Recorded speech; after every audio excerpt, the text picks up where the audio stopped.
Other papers from the estate's 23 years of other papers from the estate's 23 years of business, piled them in the middle of the floor, and set them on fire. By the time the smoke got to the main house, he had already disappeared into the nearby pine woods and would never be seen again. Everything was burned up in the fire. Birth certificates, death certificates, sales records, crop bills, letters to nearby farms, and, most upsettingly, a set of leather-bound journals that staff members later said contained details of things that no Christian should see. The police looked into it for 6 weeks, but every time they did, people shut their eyes and lips shut. What was in those records that scared a man so much that he threw away the only proof that he existed? Make sure, before we go on with Nathaniel Gisham's story and the secrets that are lost in the ashes of Bellwood Estates, you've signed up for Liturgy of Fear and press that bell so you never miss news like this. Leave a comment below telling us where you are hearing from in the United States. We love hearing from people who are reading these scary stories. Let's find out what made a man erase his past and disappear into history. In the spring of 1868, Mississippi was going through a huge change. Even though the war was over 3 years ago, its marks could still be seen in every burned barn. Overgrown field and a soldier with hollow eyes walking the roads. Bellwood Estate, which is 15 miles southwest of Woodville and close to the Louisiana line, used to be one of the most successful cotton plantations in the area, 2,000 acres that were worked by more than 300 slaves. Now that rebuilding had put in place a new way of working, it barely had half of the people who used to work there. Many of them had stayed because they had nowhere else to go. The owner of the property, Colonel Marcus Bellelu, had. He came back from war without his left arm and most of his money. While he was away, his wife died of a fever. His 2 kids had died at Shiloh, and now his debtors were following him around like vultures. It was getting worse. The big house with its white columns and wide verandas was starting to peel and warp. People were still living in the slave quarters, which were now called workers' housing in the new Parliament. The chains that used to bind people there had been replaced by economic necessity and the fact that there wasn't much better to do in the nearby countryside. Looked like it was ready to make a cold judgment. Gisham was an overseer who did things with calculated precision. Unlike many others who controlled through explosive violence, everything was carefully written down by him. Every pound of cotton picked, every crime, every sentence given, every birth, and every death. People who worked for him whispered about him, not because he was cruel in a dramatic way, but because he was cruel all the time. It was documented, and it was hard to get away from. After being freed, Gisham had quickly adjusted to the new order, which was disturbing. While other overseers ran away or drank themselves to death, he stayed important to Bellwood's operations. Even as Colonel Bello became depressed, he negotiated labor contracts, kept the books, wrote letters to merchants, and kept the farm running. Being alone, Gisham's power had grown, if anything. He was now Bellwood's practical master, but he never said that was his job. An old woman named Ruth Vance had a special place among the workers. She was born on the farm in 1801 and had worked in the main house for many years. She first worked as a chambermaid and then as the personal assistant to the colonel's wife. Since she was 67 years old and had arthritis, she could no longer work in the fields. Instead, she helped in the house and took care of the small vegetable gardens. Ruth had a good memory and an even better mouth. Because of these traits, people in her community both respected and tired of her. Thomas Hicks, a freed slave in his early 30s who stayed at Bellwood after being set free to work as a carpenter and general helper, was another important person. Thomas could read and write, which he learned in secret from a sympathetic Union fighter during the war. He wanted to save up enough money to buy his own land one day. He was organized, careful, and had a sharp sense of what was right, of times when something was wrong. Several employees saw changes in Nathaniel Gisham's behavior in the weeks before April 14th. He had always stuck to strict routines, but now he seemed off. He would often stand still in the middle of tasks, as if he were hearing something only he could hear. He stopped eating meals with the other white employees and started eating by himself in the record room, with his ledgers and files all around him. Under his eyes, dark rings started to show up. He usually has steady hands, but they started to shake a little. One night in late March, Thomas Ricks first noticed Gisham's strange focus on the records. As he fixed a weak board on the porch of the office building, he looked through a window and saw the supervisor sitting at his desk, surrounded by old ledgers. Gisham was carefully turning the pages, his finger going down columns of entries. He would sometimes stop and stare at certain sections with an expression that Thomas couldn't quite make out. Did you feel fear, guilt, or horror? Gisham's face was cast in long shadows by the lamplight, and for a moment Thomas didn't see the calculating executive he had always known, but rather a man facing something terrible in those careful notes. As April came around, things at Bellwood got more and more stressful. Colonel Bellelu spent most of his days locked in his study, drinking foreign whiskey and writing letters to family members who never replied. Only a cleaner, a groundskeeper, and 2 clerks were white enough to work there. They did their jobs with quiet acceptance.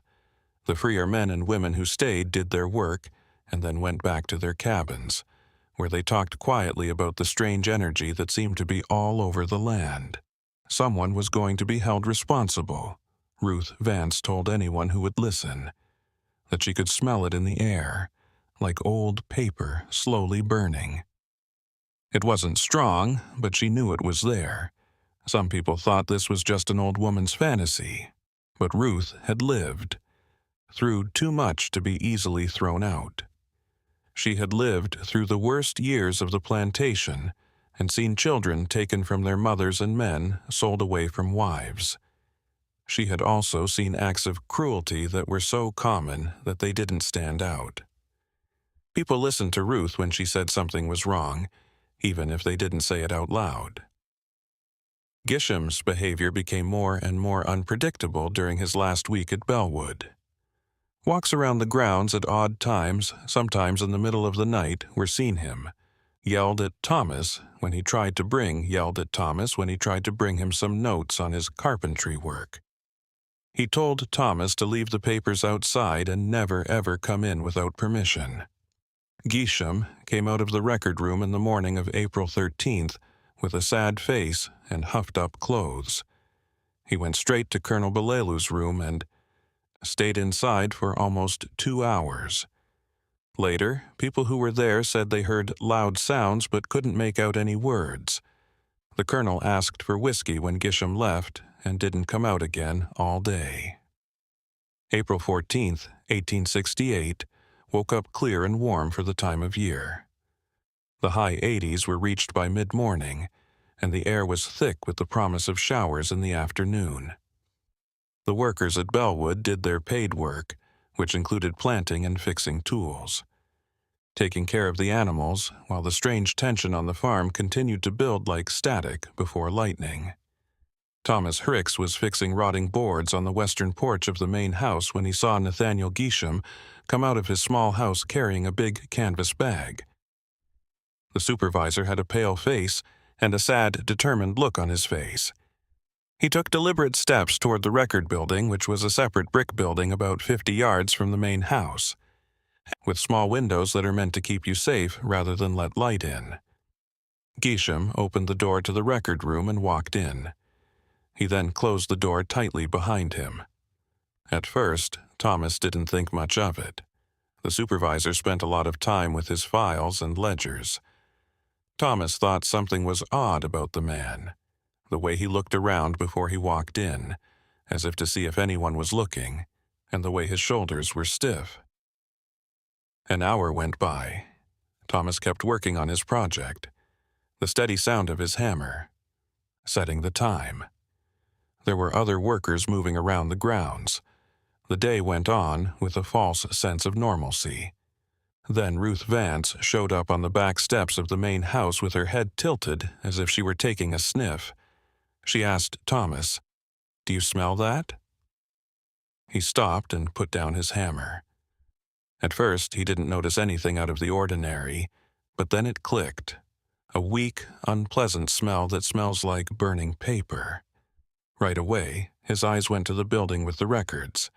From his point of view, he couldn't see any smoke, but the smell was getting stronger. "Lord, please forgive me," Ruth whispered. Thomas got off the steps and began walking toward the record building. He said, "He's doing it."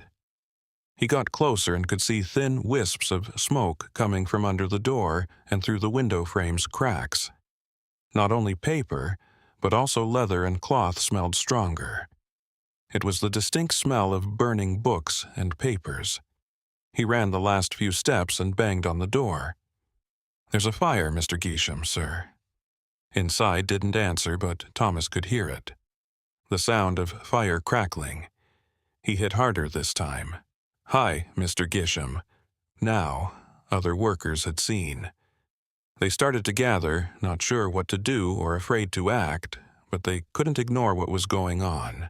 Someone went to get water. Someone else went to the main house to let them know. Thomas tried the door, but it was locked. Getting close to a window, he looked through the dirty glass. He would always remember what he saw. It was very smoky inside the record room, but Thomas could see a big fire through the fog. There is a fire in the middle of the room. Around it were stacks of ledgers, papers, and bound notebooks. Some were already on fire and others were waiting their turn. Nathaniel Geesham was standing in the corner with a book in his hand, his shape visible against the rising fire. He wasn't trying to get away or put out the fire. He was watching it burn with a face that showed a mix of terrible pleasure and what looked like relief. Thomas yelled, "Mr. Geesham," and hit with his hand. Window. Geesham looked out the window and said, "You have to get out." They looked at each other for a moment. Thomas had never seen the overseer's face look like that before. Raw, unhidden fear, but fear mixed with a plan. Through the glass, Geesham said something that Thomas couldn't hear. He then spoke through the book Thomas was holding into the flames. He moved away from the window and into the smoke as he went to the back of the room. 12 workers had now gathered along, with one of the clerks and the groundskeeper. There were buckets of water, but no one knew what to do with them.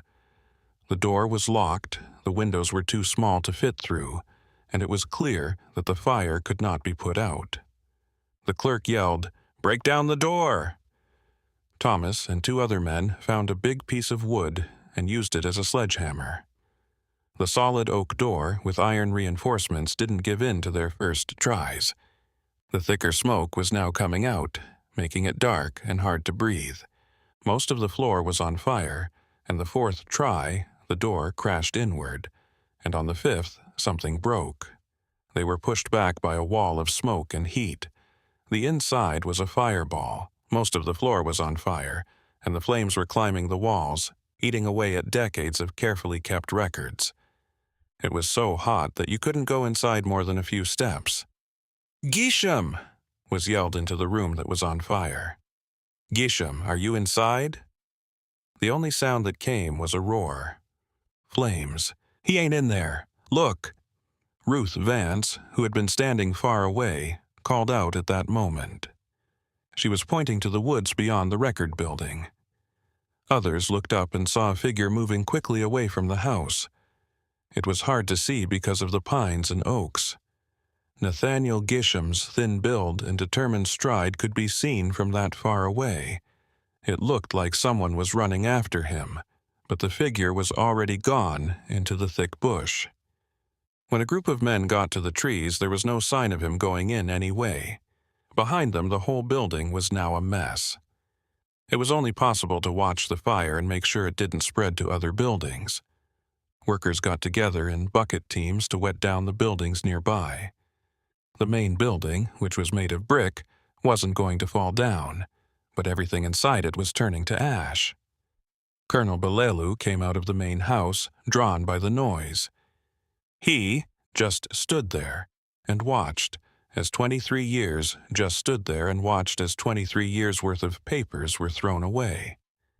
3 hours passed while the fire was going.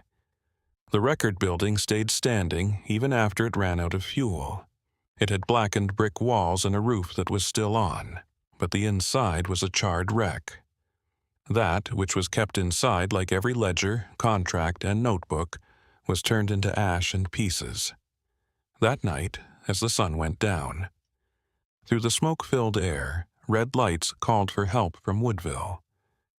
Porter, the county sheriff, who had been in charge since before the war, showed up with 2 men. They talked to witnesses, looked at the burned building, and noticed that Nathaniel Gisham had run off into the woods with only the clothes on his back and the things Thomas had seen him carrying in the canvas bag. A search party was put together by Sheriff Porter. Men from the area, both black and white, went into the woods with lamps and dogs. They looked all night and all the next day. They couldn't find any sign of Gisham. There were no tracks that went anywhere. There were also no signs of passage. He felt like the forest had eaten him up. The search went on for a week, spreading out in rings that got bigger. Questions were sent to counties next door, to towns along major roads, and to places where rivers met.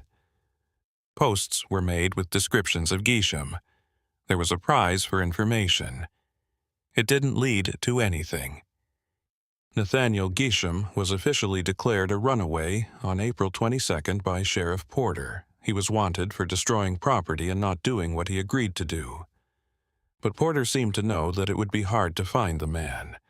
In his official report, he wrote, "Subject showed signs of mental distress in the days before the incident. Reason for destroying records is still unclear. Without the documents themselves, which the subject destroyed on purpose and in great detail, we cannot tell what."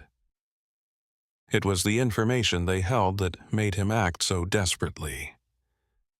In the weeks after Gisham went missing, Bellwood Estate fell into a state of liminal existence. The colonel hid himself even more in his liquor and sadness. The few white employees who were still there were scared by the senseless violence that had happened and started looking for work elsewhere.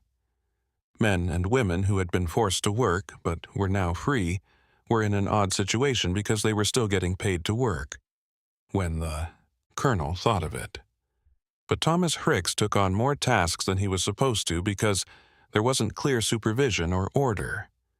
Someone had to set up work plans, communicate with vendors, and keep basic records. He didn't have the power or the desire to play that part, but he had to, or he would have to watch the farm fall apart completely. So, he made do with a simple ledger that he bought with his own money from a Woodville general store to keep track of when crops were planted and when tools needed to be fixed. Ruth Vance. In the meantime, she made herself the main memory keeper. After destroying the estate's official records, she started sharing stories. These weren't the edited histories that had been written in Gisham's ledgers. They were the real stories that had happened along with and below the official records. She talked about a woman named Sarah, whose owner sold her to an Alabama farm when they found out she could read. At age 8, she talked about twin boys who were split up. One was sent to Bellwood, and the other was sent to Anew, the sale house in Orleans. One guy she talked about was Abraham. He had tried to escape to the Union lines during the war, but dogs found him and pulled him back. In what way Gisham had been punished. Ruth only said that Abraham was never the same after that, and that he died the next winter of bronchitis. People in the community still lived there heard these stories told in whispers on porches at night and in the small church building where workers got together on Sundays. In these, a question started to take shape. Having talks. Just what was on those records that Gisham burned? The official answer, which was plantation activities, contracts, and crop accounts, didn't seem to be enough. Those were the kinds of papers that people might hide or destroy to hide their financial crimes. But guys didn't ruin their own futures and run away into the wilderness over small crimes like theft or fraud. It had to have been something else that Gisham broke. Some awful thing that, if it had been known, would have been worse than banishment and being poor. Thomas Hricks came up with his own idea, but not many people knew about it. He had seen bits and pieces of Gisham's method for keeping records while working as a carpenter. The supervisor hadn't just written down the obvious facts, like crop yields and worker assignments. He had also kept detailed, cross-referenced notebooks that showed everything. Who refused to do the work, who had tried to get away, who had tools that were broken, that person who spoke back. Even scarier was the fact that Gisham had written down punishments in scientific detail, not just that someone had been beaten, but never said how many times, with what tool, or by which doctor. They also didn't say when the person could go back to work. Though Thomas couldn't prove it, he thought that Gisham's records were so complete that they could have been used as proof in court hearings. Under the new rules for Reconstruction, people who used to own slaves or watch over them were being tried for specific acts of cruelty. Most of these charges failed because there wasn't enough proof, witnesses were scared, or the judges didn't want to hear it. But if there was a detailed record that was carefully kept by the criminal, Thomas didn't talk about this idea. The time of rebuilding was dangerous. By 1868, most federal troops had left Mississippi, and the old power structures were starting to take back control. If you talk too much about putting white men on trial for how they treated slaves, you could get killed. But he did tell one person, Ruth Vance, what was on his mind. Came through. It was what the doctors did came through. It was what the doctors did. Gisham wrote it all down. Every death, every sale, every child that got taken, every woman that disappeared for a while and came back different. He had it all written down, with dates, names, and details. Thomas asked, why would he do that? Why keep writing it down? He believed in order and systems. He thought that if you write something down properly in neat columns with good handwriting, it stops being evil and becomes just business. Ruth spat out the last word like a curse. But something changed. I don't know what. Maybe he finally saw what all those neat columns added up to. Maybe someone was going to use those records against him.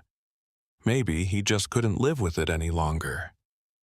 He burned 23 years of horror rather than let the world see what he'd done. As spring turned to summer, strange reports came in from the surrounding area. A shopkeeper in Woodville said a man matching Gisham's description had come into his store soon after the disappearance, bought supplies, and paid with a handful of old coins before leaving without saying a word. A farmer in nearby Franklin County said he saw someone camping who looked like Gisham. The farmer saw a figure in the woods, but when he got close, the figure ran away. A riverboat captain said he had helped a man who looked like Gisham get across the Mississippi River and into Louisiana, but he wasn't sure. None of these sightings led anywhere. If they were real, Gisham was moving around randomly and not staying in one place long enough to be caught. It's more likely that people were seeing the wrong thing or were lying on purpose to help Gisham's escape. In June 1868, Sheriff Porter made one last serious attempt to find the missing overseer. Based on information that Gisham had family in Kentucky, he sent inquiries to sheriffs in Paducah, Louisville, and Lexington, but none of them saw the fugitive. Porter also checked with federal authorities, thinking Gisham might try to leave the country altogether, but they also didn't find him. By late summer, the search for Gisham had pretty much ended. He had been successful, and there were more important things to worry about, like the politics of Reconstruction. Violence from groups like the Ku Klux Klan and economic problems meant that one missing overseer couldn't get enough attention. At Bellwood, the estate continued to slowly fall apart. Colonel Bello died in September 1868 and was found in his study with an empty laudanum bottle. His debts were higher than his assets, so the property fell into legal limbo. Most of the workers left, either to find work elsewhere or to go north. Within a year, Bellwood was abandoned, and its buildings were given to the state. Just when we thought we knew everything, the mystery got even stranger. If this story gives you chills, share this video with a friend who likes dark historical mysteries. Don't forget to like and subscribe so you never miss another story like this. The truth about what happened at Bellwood Estate is much stranger than anyone could have imagined. In October 1868, Thomas Herricks left Bellwood and went to Natchez to work as a carpenter. However, the mystery of Nathaniel Gisham's desperate act continued to bother him. What could make someone destroy all of his hard work in such a way? The answer started to come to him in a strange way. In March 1869, almost a year after Gisham's disappearance, Thomas was working on renovating a merchant's house in Natchez when he overheard a conversation that made his blood run cold. The men, who were lawyers by trade, were talking about something that made Thomas's blood run cold. As Thomas worked in the hallway, he could hear them talking about a legal case over whiskey in the room next door. "The Bellwood matter is dead," one of them said. "Without the records, we have nothing. Gisham made sure of that." "Convenient timing," the other replied dryly. 3 weeks before depositions were scheduled. "You think he was told? Someone told him he had to be. Otherwise, why burn everything on that day?" Thomas's mind was racing.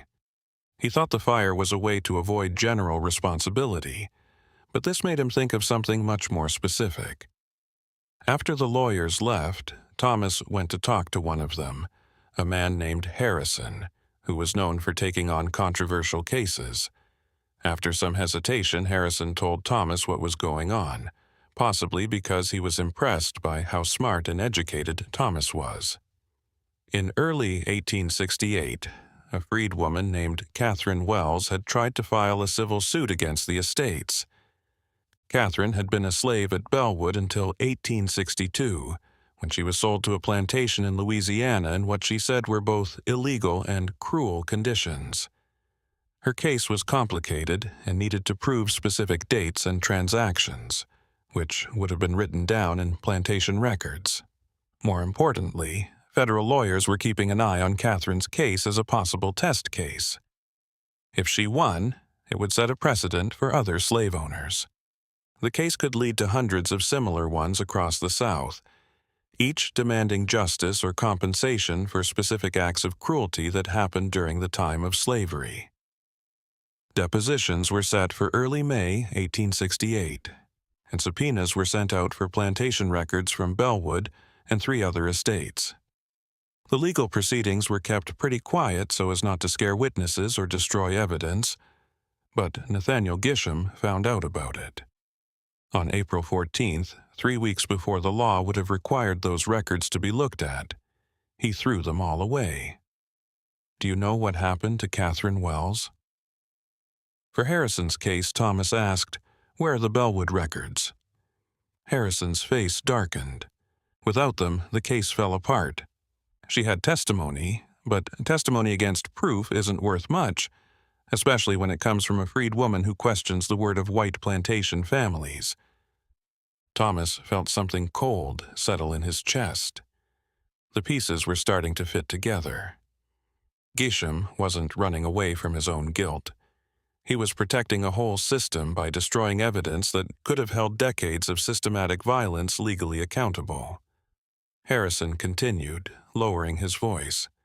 Catherine Wells died in December of consumption, but she was as healthy as a horse when I removed her from office in March. Paint your own picture.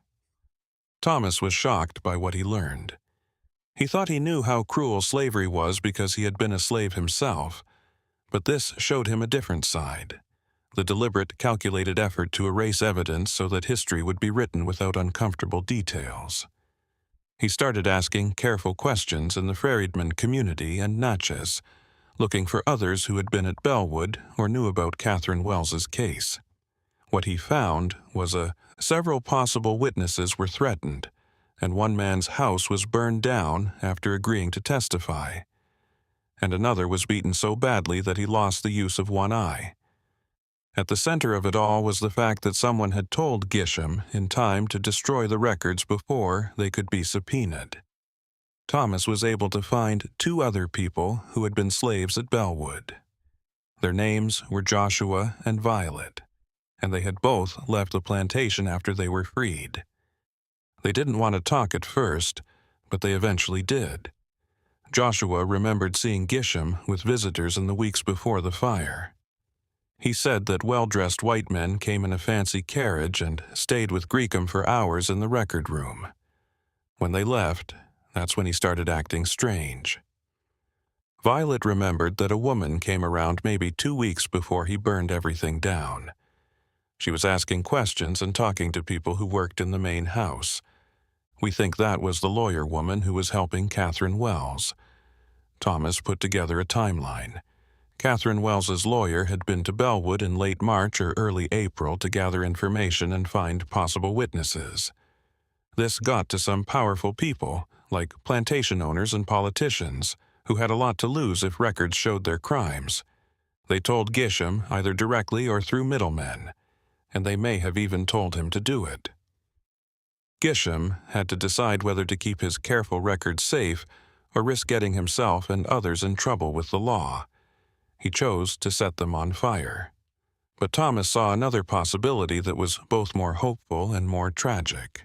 Maybe Gisham had been told to hide or protect the records, but instead, he had a crisis of conscience and destroyed them all and ran away. This would explain how desperate he looked as he stood in the flames and watched. In the fall of 1869, Thomas Hicks became more and more obsessed with figuring out what had happened at Bellwood. He knew it wasn't healthy, but he couldn't stop thinking about it. The thought that powerful men could order the destruction of evidence and not be punished ate at him. He started traveling on a quest to find out what had happened. He spent what little money he had saved on weekends traveling to counties in southern Mississippi and eastern Louisiana in search of Nathaniel Gisham. He wasn't sure what he would do if he found the man confront him, turn him in, or just ask why. In October 1869, he got his first real lead when a sharecropper in Tensas Parish, Louisiana, said that a man who looked a lot like Gisham had been seen working as a day laborer on a remote farm near Lake St. Joseph. The description was very specific. The man was big and stocky. He had a weathered face and was about 50 years old. He was very quiet, never speaking unless he had to, and his hands were shaking all the time. Thomas made the trip by riverboat and on foot. The farm was in the middle of nowhere, and the only way to get there was on a rough path through thick forest. When he got there, the owner, a French-speaking Creole farmer named Arseno, was suspicious of a black man asking questions, but Thomas knew how to handle such situations. He pretended to be looking for work and asked about work. Laughingly, Thomas said that he had heard there was another carpenter working in the area. Arseno slowly calmed down. Yes, there had been a man who worked for 3 weeks fixing up barns and fences. He did good work, but he quit without paying, just walking off one morning. Thomas asked, "Did he say where he was going?" Arseno shook his head. "Never said much of anything," he replied. "But the night before he left, I heard him sleeping in the barn." Something was broken in that man. Thomas thanked Arseno and got ready to leave, but then he remembered to ask one more question. Did he have anything with him? "Just a canvas bag," Arseno replied. "Kept it with him always, even when working. Wouldn't let it out of his sight." That was the same canvas bag that Thomas had seen Gisham carrying on April 14th, the morning of the fire. Gisham had thought whatever was in that bag was important enough to save while destroying everything else. After that, the trail went cold again. Over the next few months, Thomas heard rumors that a man looking like Gisham had been seen in Alexandria, Louisiana, or working on the docks in Vicksburg, Mississippi, but he couldn't confirm them. It was as if Gisham had learned to blend into the world and leave no trace. Then, in February 1870, almost 2 years after the fire, something strange happened. Thomas got a letter that had been sent to several addresses before it finally got to him at the boarding house. The letter was cheap and the handwriting was bad, but the return address caught his eye. Shreveport, Louisiana. There was no name, just initials. N.G. Thomas's hands shook as he opened it and saw a single sheet of paper with shaky, crowded writing that said, "Mr. Hendricks, I learned your name from the questions you've been asking. I know you want answers about April 14th, and you deserve them. What I burned was evil, 23 years of documented evil. Every cruelty, every crime was written down in neat columns as if that made it okay. I kept those records because I was told to, because it was my duty, and because I thought that order and accuracy were good things in and of themselves. I was wrong. 3 weeks before I burned everything, men from outside of Bellwood came to see me and told me that Catherine Wells was going to sue, that records would be subpoenaed, and that other cases would follow. They told me to protect the records, to hide them, to be ready to say that they had been destroyed by accident in a previous event. Instead, I read them. I spent 3 days and nights reading every page of every ledger, journal, and document. I had kept these records for years without really understanding what they showed. The numbers, dates, and clinical descriptions had kept me from seeing the truth. But as I read them all the way through, I finally saw what I had helped keep going. I saw children being taken away from their parents through the sale. As I looked at the records, I saw that punishments were written down with the same lack of emotion as crop yields. I saw deaths that were blamed on exhaustion or fever, when I knew there were other reasons. I saw births that didn't have a father listed, and I knew why. I saw escape attempts and what happened as a result. I saw everything, and I knew that if those records were to survive, they would not bring justice. Instead, they would be used to protect guilty men by using legal tricks to scare witnesses into saying that everything had been properly recorded. Because those records were made by the system itself to protect itself, I burned them.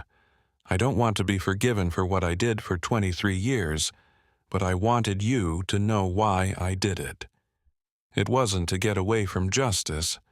I live in it every day. In my nightmares and memories, it was to stop those records from being used for one more bad thing.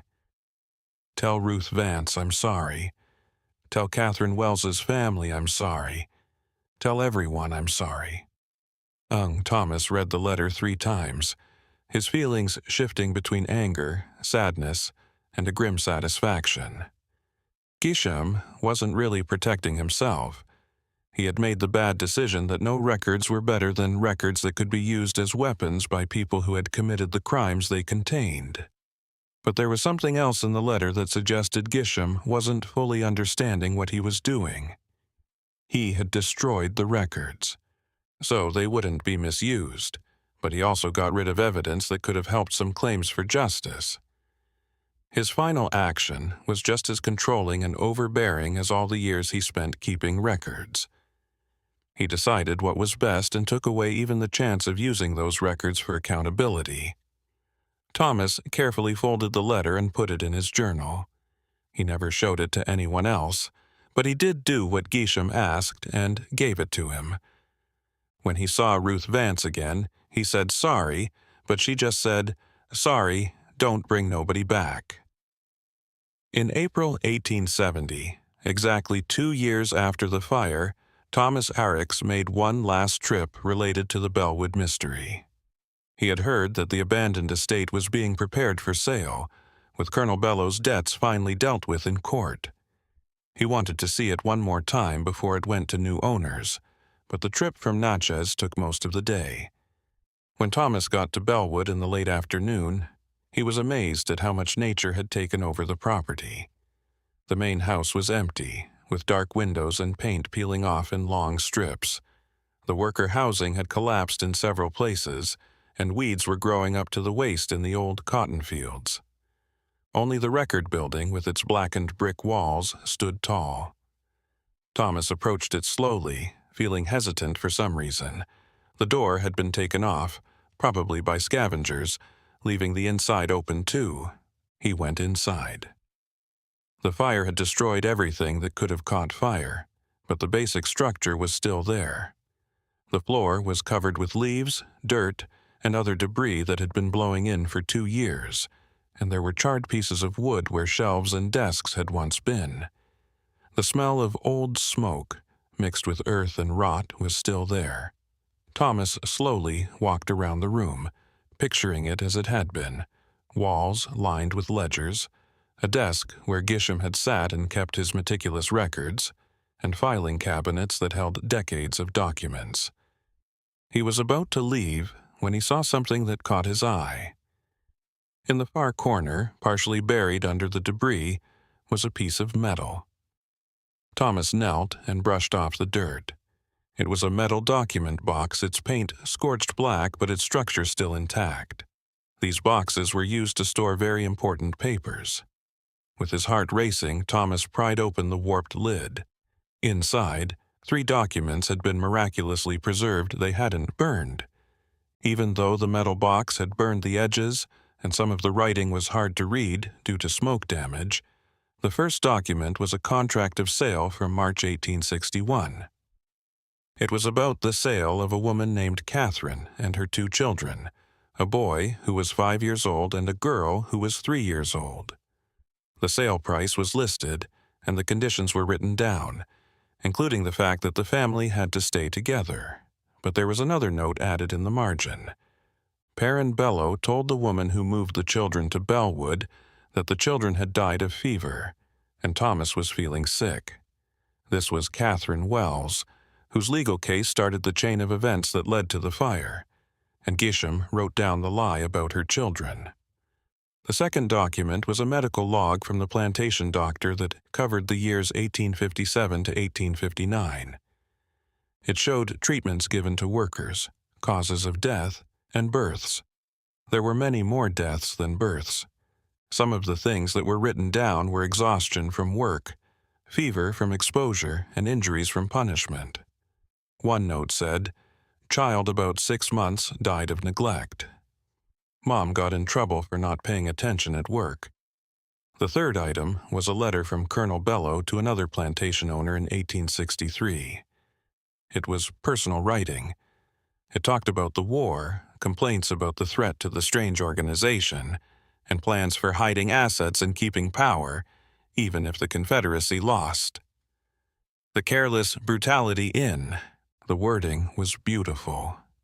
Thomas carefully took the 3 papers out of the metal box. These pieces, these few survivors of Gisham's fire, were proof, partially full proof, that what happened really happened. He stood there for a long time in the dark record room. As I held those burned papers, I thought about what to do. The court case that started the fire had been over for a long time. It was over for Catherine Wells. Most of the people who could have used these papers to get justice had given up or moved on.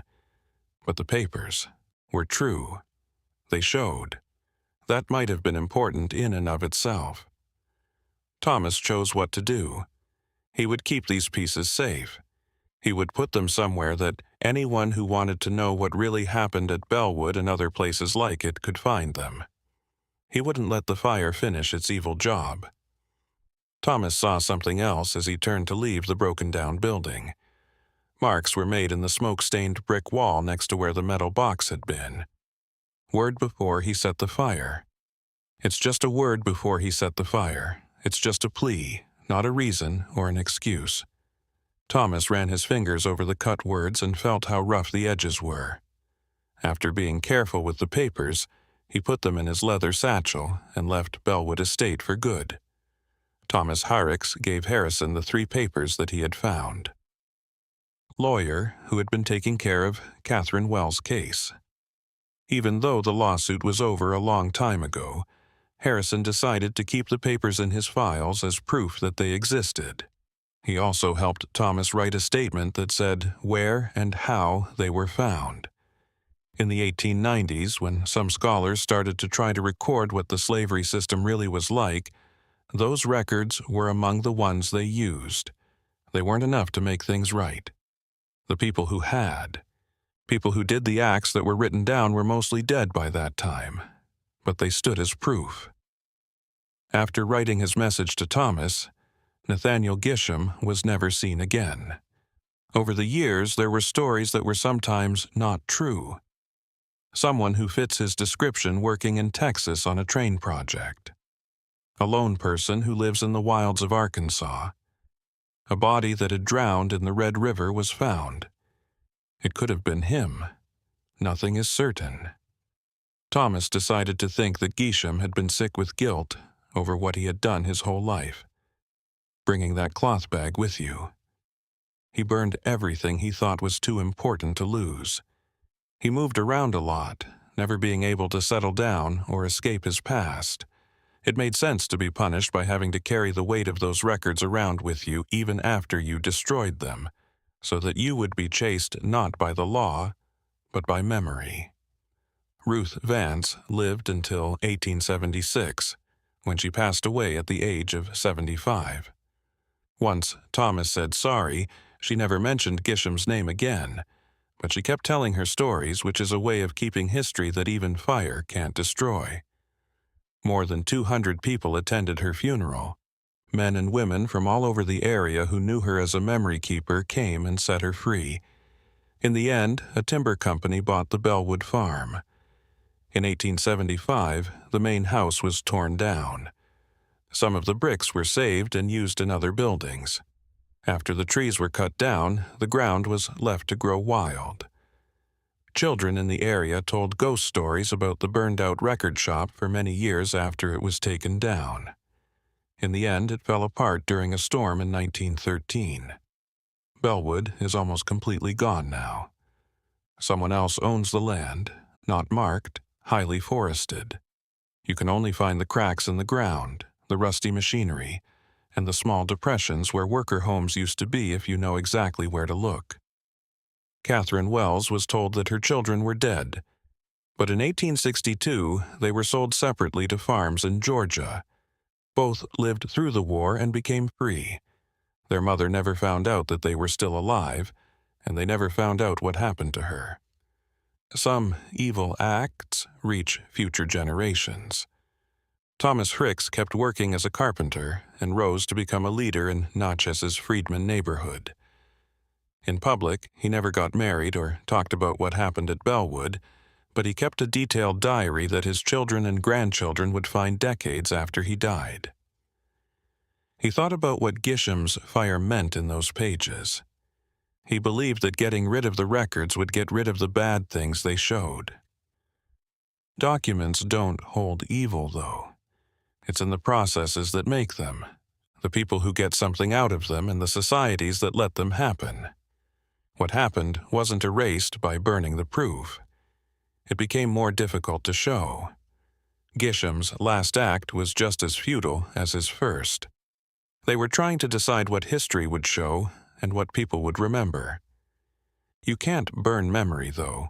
There's no way to torch evidence.